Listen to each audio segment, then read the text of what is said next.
নমস্কার বন্ধুরা, কেমন আছেন? আশা করি সকলেই ভালো আছেন। আজকে আমরা বানাবো আমের মিষ্টি চাটনি। চলুন দেখে নিই কী করে বানাতে হয়। প্রথমেই আমরা কাঁচা আম নিয়ে নেব। এখানে আমি আম নিয়েছি 400 গ্রাম মতন, আর নিয়ে নিয়েছি 5 ফোড়ন আর শুকনো লঙ্কা, আর নিয়ে নিয়েছি আমরা লবণ আর চিনি, আর রান্না করার জন্য আমরা নিয়ে নিয়েছি কুকিং অয়েল। যে কোনো তেলই আমরা এখানে ব্যবহার করতে পারি।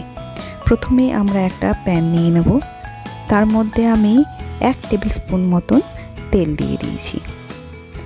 তেলটা গরম হয়ে গেলে এর মধ্যে আমরা দিয়ে দেব একটা শুকনো লঙ্কা।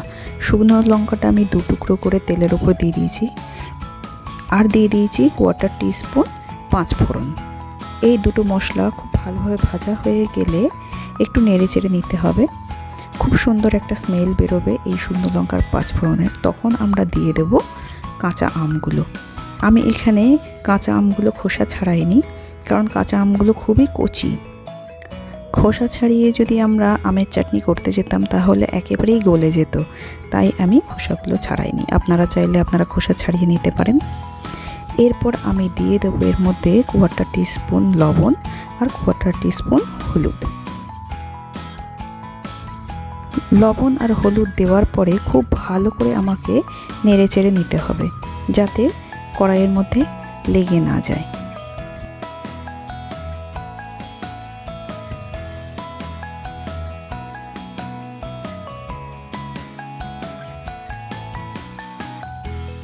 ভালো করে নাড়াচাড়া হয়ে গেলে এবারে এর মধ্যে আমরা দিয়ে দেব 1.5 কাপ মতন জল। 1.5 কাপ জল দিয়ে এরপর আমরা ঢাকা চাপা দিয়ে দেব 5 থেকে 10 মিনিটের জন্য। খুব ভালো করে সেদ্ধ হয়ে গেলে তখন ঢাকা খুলে আমরা একটু নেড়ে চেড়ে নেব, আর এর মধ্যে আমরা দিয়ে দেব এবারে চিনি। দেখুন এবারে আমাদের জলটা কিন্তু একদম শুকিয়ে গেছে। আমরা এখানে চিনি দেব প্রায় 4 চামচ মতন আমি চিনি দিয়েছি। এখানে কিন্তু আমি সার্ভিস স্পুন ইউজ করেছি, সার্ভিস স্পুনের 4 চামচ চিনি দিয়েছি। চিনিটা আমরা এখানে কম অথবা বেশিও দিতে পারি।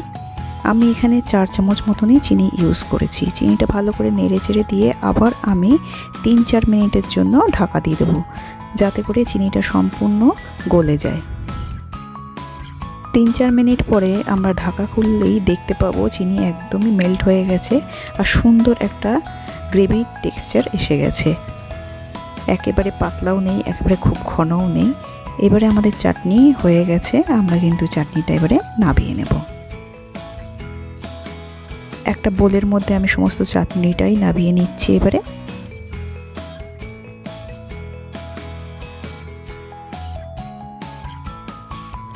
আমাদের চাটনি সম্পূর্ণ রেডি সার্ভ করার জন্য।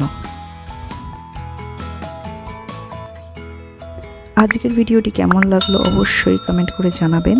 লাইক শেয়ার করতে তো ভুলবেনই না। আশা করি সকলেরই ভালো লাগবে। আজকে এই পর্যন্তই থাকলো। এরপরে আবার নতুন কোনো রেসিপি নিয়ে চলে আসবো। সকলে ভালো থাকবেন।